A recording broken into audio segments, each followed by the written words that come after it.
Hello everyone and welcome back to the channel. Hello, and today we're going to show you a little tip that we got from a real man and a real mechanic, Marcio, if you're in the Algarve. Excellent mobile mechanic. Yes, now we got him to do the job because the water pump, which we might have explained in another video, we don't know if that's come out yet or not, but we've done the water pump.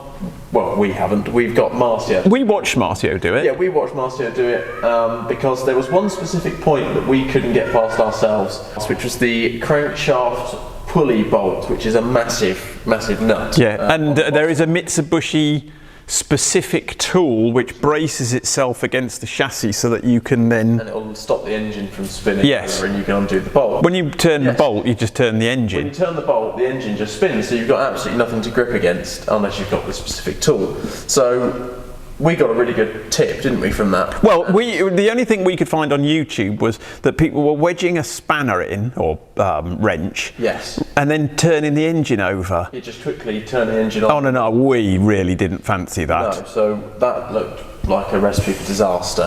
What the problem is when you turn it, the engine turns. Now, what our mobile mechanic did, which we're going to show you, we're going to not take the credit. Marcio, you're a top man if he ever sees it. We'll put his card in somewhere. If you're in the Algarve, he is a top man. Top man.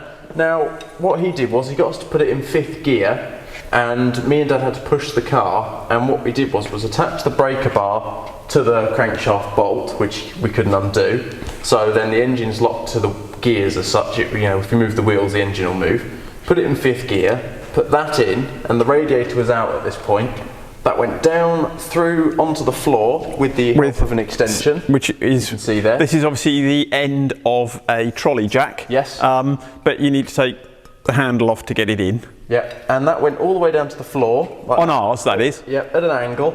So like that. Yep.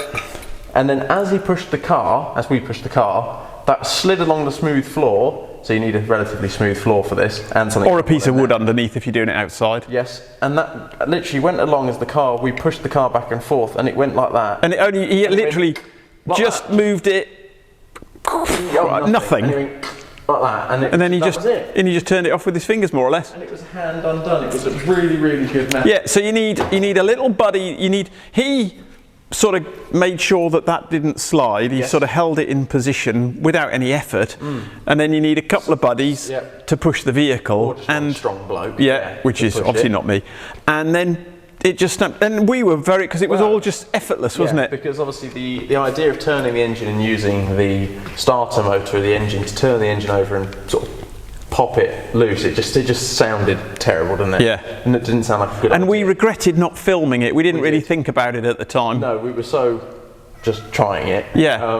And it worked. But if anything we haven't explained properly, Reg can help, and we're more than happy to answer any questions in the comments. Yeah, so this is certainly a good thing to try if you have to go for the last If you're going for the water pump, you need to do it. Certainly do. So thank you for watching, and we'll catch you in the next video. Thank you.